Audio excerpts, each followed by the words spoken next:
Hello student, कैसे हैं आप सब। उम्मीद करता हूं आप सब अच्छे होंगे, मस्त होंगे, बेहतर होंगे, आपकी पढ़ाई बेहतर चल रही होगी। क्लास 11 केमिस्ट्री में आज का टॉपिक है इलेक्ट्रॉन बंधुता। इलेक्ट्रॉन बंधुता है क्या, इसकी आवर्तिता क्या है, इसे प्रभावित करने वाले कारक कौन कौन से, इस पर हम चर्चा करेंगे। वीडियो को लास्ट तक जरूर देखें और अच्छा लगे तो प्लीज़ लाइक करें, शेयर करें। चैनल पर नए हैं तो सब्सक्राइब कर लें। प्लेलिस्ट में और सारे वीडियोज आपको मिल जाएंगे, बिल्कुल आप परेशान मत होना। और आज ये बहुत ही कम समय में आपको समझाने की कोशिश करूंगा। इसके पहले मैंने आपको कराया था आयनन ऊर्जा। आयनन ऊर्जा में मैंने बताया था मेरे बच्चों, जैसे मेरे पास एक क्या है, एक परमाणु है और परमाणु से इलेक्ट्रॉन निकालना चाहता हूं मैं। ये मेरे पास गैसीय विलगित अवस्था में परमाणु है, इससे मैं इलेक्ट्रॉन को निकालना चाहता हूं, इलेक्ट्रॉन को बाहर। तो फिर मुझे ऊर्जा देनी पड़ती है। क्या ऊर्जा देनी पड़ती है? तो जैसे किसी भी परमाणु के बाह्यतम कोश से एक इलेक्ट्रॉन हम बाहर निकाल रहे हैं, इसके कई सारे कोश हैं। जैसे नाभिक है, ये आपका पहला कोश है, दूसरा कोश है, फिर तीसरा कोश है। जितने भी कोश हों, बाह्यतम कोश से एक इलेक्ट्रॉन निकाल रहे हैं तो जो ऊर्जा लगती है, जो ऊर्जा हमें देना पड़ता है, उसे हम कहते हैं, या मेरे बच्चों कहते हैं आयनन ऊर्जा। लेकिन यहाँ पर हम इसका अपोजिट पढ़ेंगे कि अभी हम आयनन ऊर्जा को हमने कहा कि भाई इलेक्ट्रॉन वहाँ से निकालना है तो हमें एनर्जी देनी पड़ेगी। लेकिन अब जब कोई परमाणु इलेक्ट्रॉन ग्रहण करेगा, जैसे मान लीजिए नाभिक है और इसके चारों परमाणु का क्या है, कक्षा है, कोश है, जहां पर इलेक्ट्रॉन चक्कर लगाते हैं, और बाह्यतम कोश में मैं एक इलेक्ट्रॉन प्रवेश कराना चाहता हूं।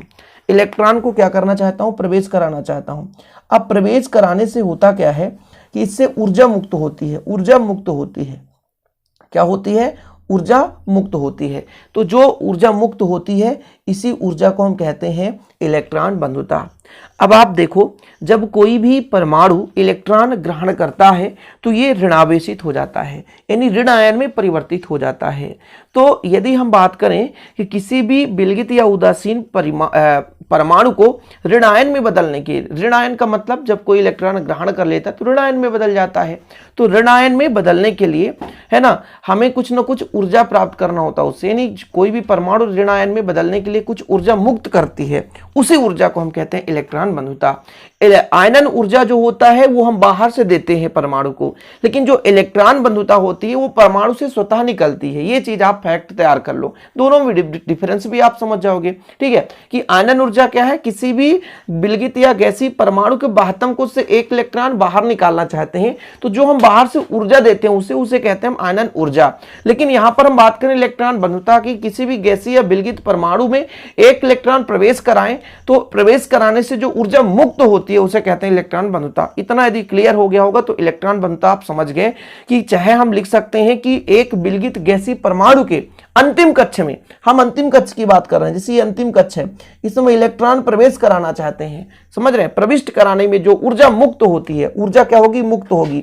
और इसी मुक्त ऊर्जा को हम कहते हैं इलेक्ट्रॉन ग्रहण एंथैल्पी या इलेक्ट्रॉन बंधुता। दोनों नाम याद करना, इलेक्ट्रॉन बंधुता या इलेक्ट्रॉन गेन एंथैल्पी या इलेक्ट्रॉन ग्रहण एंथैल्पी। ओके, इलेक्ट्रॉन एफिशिएंसी भी आपको मिल जाएगा। इलेक्ट्रॉन बंधुता जिसे बोलते हैं, इलेक्ट्रॉन ग्रहण एंथैल्पी, दोनों नाम है। नहीं तो पता चले इलेक्ट्रॉन बंधुता आपको पढ़ा रहा हूं, एग्जाम में आ गया इलेक्ट्रॉन ग्रहण एंथैल्पी, बोले सर ने तो पढ़ाया ही नहीं, ये कहाँ आ गया भाई? इलेक्ट्रॉन शब्द सुने थे और समझ में नहीं आ रहा। कितना सिंपल है, जबरदस्ती इलेक्ट्रॉन ठूस दिए उसके बाह्यतम कोश में और ठूसे तो वो रोने लगा तो एनर्जी निकला, उसी एनर्जी को कहते हैं इलेक्ट्रॉन बंधुता। जैसे आपका पेट भरा हो और जबरदस्ती आपको, है ना, टॉर्चर किया जाए तो आप रोने लग जाओ, तो कुछ ना कुछ एनर्जी तो दोगे ही। बच्चे को जबरदस्ती दूध पिला दिया जाए तो मुख में दूध भर जाता है और रोने लगता है, रोने से शरीर लाल हो जाता है, एनर्जी रिलीज होती है वहां से। ऐसे ही हमारे पास परमाणु है, परमाणु को जबरदस्ती इलेक्ट्रॉन ठूसोगे तो बोलेगा चलो आने दो, लेकिन वो एनर्जी मुक्त करेगा बच्चे लोग, जिसे कहते हैं इलेक्ट्रॉन बंधुता। अब बात करते हैं आवर्तिता। आवर्तिता मतलब वर्ग और आवर्त में। आधुनिक आवर्त सारणी में कितने वर्ग हैं? तो 18 वर्ग हैं। ऊपर से नीचे चलते हैं वो वर्ग कहलाता है, जिसे समूह भी कहते हैं। यदि आवर्त की बात करूं तो 7 आवर्त है, बाएं से दाएं चलते हैं तो आवर्त की बात कर लेते हैं। ठीक है, अब इसमें बच्चों थोड़ा सा आपको पहले आवर्त समझा देता हूं। और हाँ, एक चीज और है, इसके पहले जो भी लेक्चर है यदि आप देखे होंगे, पढ़े होंगे, तो मजा भी आ रहा होगा आज के इस लेक्चर को समझने के लिए। पहले के लेक्चर आप नहीं देखे तो फिर बोरिंग लग रहा होगा, पहली बार आ गए चैनल पे तो आपको बोरिंग लग रहा होगा। लेकिन प्यारे बच्चों, मैं आपसे यही कहूंगा कि आप लोग प्रीवियस लेक्चर जरूर देखें।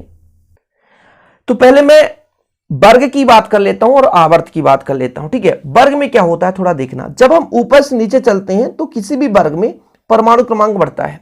परमाणु क्रमांक बढ़ने से क्या होता है? कोषों की संख्या में वृद्धि होती है। जैसे पहले समूह के पहले आवर्त में एक वर्ग है, ठीक है, सॉरी मैंने कहा एक कक्षा है।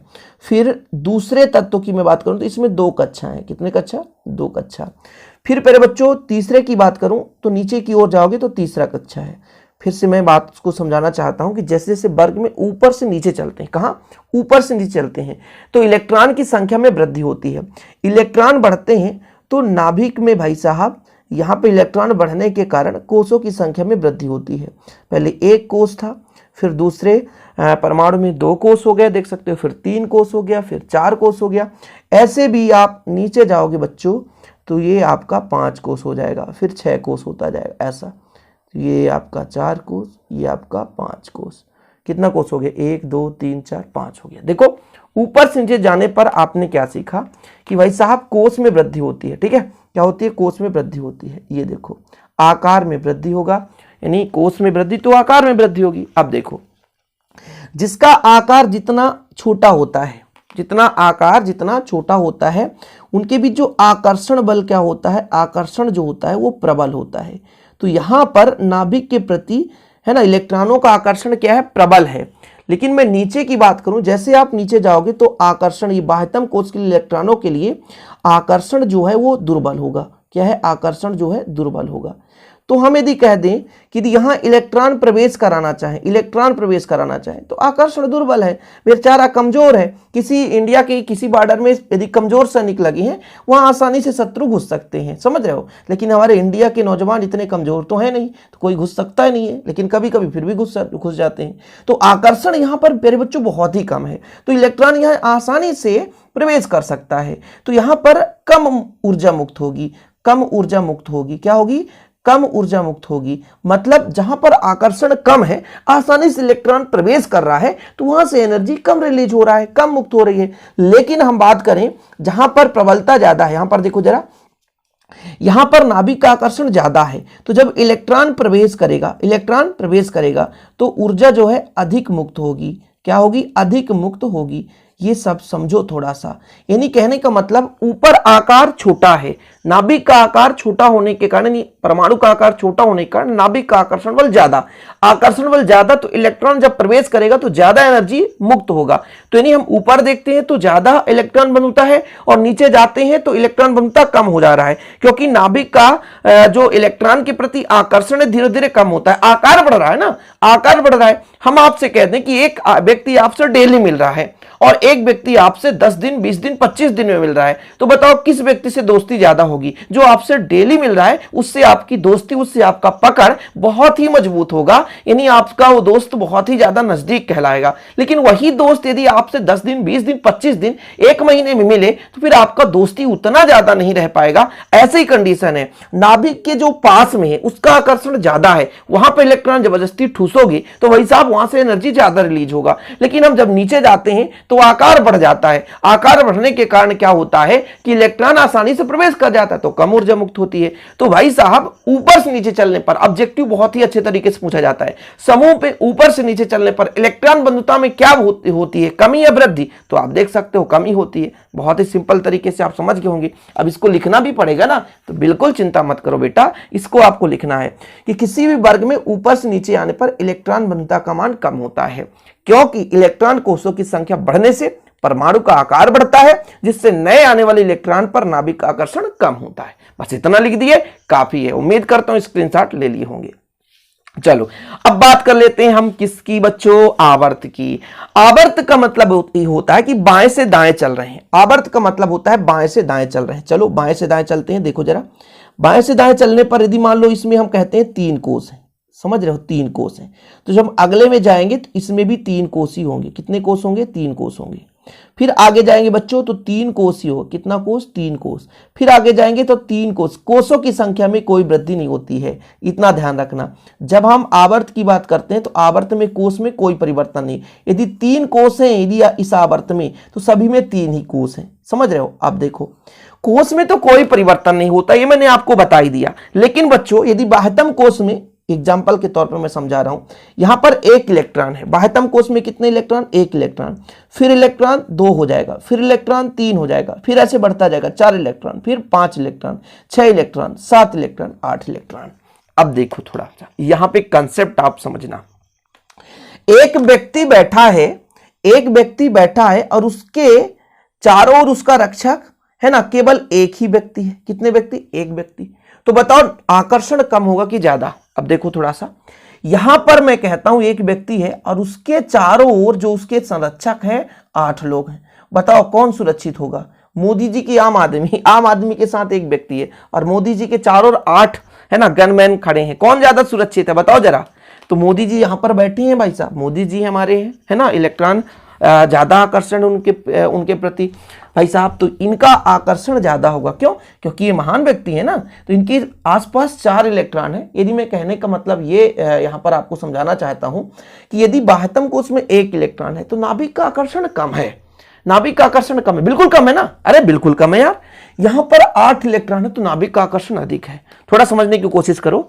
यदि किसी भी परमाणु के बाह्यतम कोश में 1 इलेक्ट्रॉन है तो नाभिक का आकर्षण कम है। 1 इलेक्ट्रॉन किसकी वैल्यू है? एक व्यक्ति किसकी वैल्यू है? आप 1 लोग के साथ जाओ, आपको कोई डरने वाला नहीं, लेकिन 8 लोग सीधा लठ लेकर चले जाओ, डंडा लेकर, आपसे देख करके आपको दूर भागेंगे लोग। यही होता है, तो नाभिक का आकर्षण ज्यादा है। अब बताओ भाई, अब बताओ कहां पे एनर्जी ज्यादा रिलीज होगी?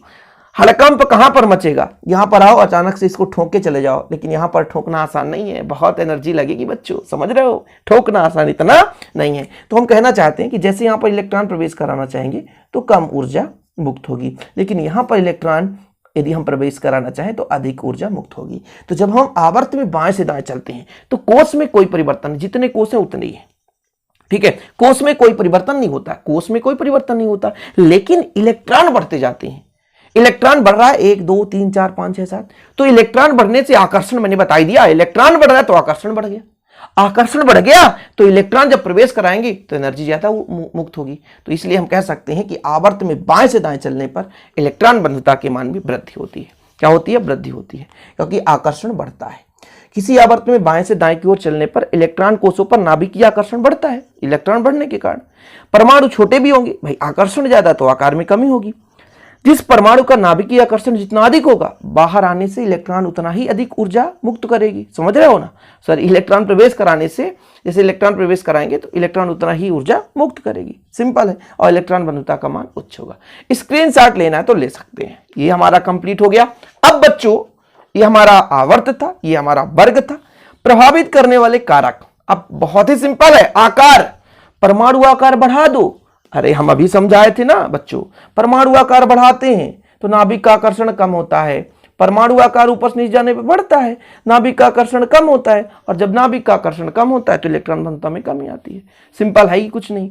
प्रभावी नाभिकीय आवेश, अब देखो इसमें, आप देखो जब बाएं से दाएं चलते हैं तो होता क्या है? नाभिकीय आवेश में वृद्धि होती है। अरे भाई नाभिकीय आवेश बढ़ रहा है, नाभिक में इलेक्ट्रॉन बढ़ते जा रहे हैं, नाभिक का आवेश बढ़ रहा है, और आवेश बढ़ रहा है इसका मतलब है ना एनर्जी ज्यादा मात्रा में रिलीज होगी। तो ये बाएं से दाएं चलने पर नाभिकीय आवेश में वृद्धि होती है। तो नाभिकीय आवेश बढ़ने से इलेक्ट्रॉन बंधुता का मान बढ़ता है। इलेक्ट्रॉनिक विन्यास, देखो इलेक्ट्रॉनिक विन्यास थोड़ा समझो। जिन तत्वों में इलेक्ट्रॉनिक विन्यास काफी स्थायी है उनमें इलेक्ट्रॉन ग्रहण करने की प्रवृत्ति अत्यंत कम होती है, अतः इलेक्ट्रॉन बंधुता के मान में भी काफी कम हो जाता है, लगभग शून्य होता है। उदाहरण के लिए अर्धपूरित या पूर्ण पूरित या उपकोष वाले तत्व तथा स्थायी विन्यास प्राप्त उत्कृष्ट गैसें, ये अधिक अच्छा, ये बड़ा खतरनाक मिल गया। आप क्या बताएं? अच्छा, मैं एक चीज मैं कहना चाहता हूं कि बच्चों चाहे आप एक है, यहां पर आप नियान की बात करते हैं, आप नियान, ये नियान है, परमाणु क्रमांक 10 है, इलेक्ट्रॉनिक विन्यास करते हैं 1s2 2s2 और 2p6, है ना। मतलब इस s में 2 इलेक्ट्रॉन है ना, और इसमें पहले बच्चों 2 इलेक्ट्रॉन है, इसमें आपके पास पूरे के पूरे 6 इलेक्ट्रॉन है। अब इसमें कोई भी ऐसा ऑर्बिटल नहीं जहां पर इलेक्ट्रॉन प्रवेश कर सकता है, तो ये स्थायी है, और जब स्थायी है तो बिल्कुल इनका इलेक्ट्रॉन बंधुता शून्य होगी, क्योंकि जब क्षमता ही नहीं, जबरदस्ती ठूस कैसे दोगे आप? एक गिलास पानी में और उसके ऊपर एक बूंद स्टर नहीं डाल सकते, क्योंकि पानी दबो छलक जाएगा भाई, समझ रहे हो। कमरे आपके नहीं है, जबरदस्ती दूल्हा दुल्हन को ला करके कहां मनाएंगे सुहागरात, समझ रहे हो। ये चीज आपको थोड़ा समझना जरूरी है बच्चों। तो भाई साहब मैं ये कह रहा हूं कि ये मेरे पास क्या है, ये कमरा है ना। अब इनमें इलेक्ट्रॉन पूरा भरा है, तो इलेक्ट्रॉन जब भरा है तो इसमें रखने की आवश्यकता नहीं है, तो इसको ग्रहण करने की क्षमता ही नहीं है, तो इसको जबरदस्ती ठूसोगे भी तो कोई एनर्जी नहीं मुक्त करेगा, क्योंकि मेरे पास फुलफिल है, मुझे नहीं चाहिए इलेक्ट्रॉन। यही चीज बोला है कि भाई इलेक्ट्रॉनिक विन्यास यदि स्थायी है, इलेक्ट्रॉनिक विन्यास यदि स्थायी है तो उसका इलेक्ट्रॉन बंधुता बिल्कुल बहुत ही कम होगा और या तो ना के बराबर शून्य के बराबर होगा। तो इस तरीके से बच्चों हमारा हो जाता है आज का टॉपिक कंप्लीट। वीडियो पसंद आया तो लाइक करें, शेयर करें। जय हिंद, वंदे मातरम। हाँ, एक चीज और कहना चाहूंगा, हैंड रिटन नोट्स मात्र 100 रुपए में आपको प्रोवाइड किया जाता है। लेना है तो कांटेक्ट कर सकते हैं 96 85 29 91 49, 96 85 29 91 49 व्हाट्सएप नंबर है, कांटेक्ट कर लें।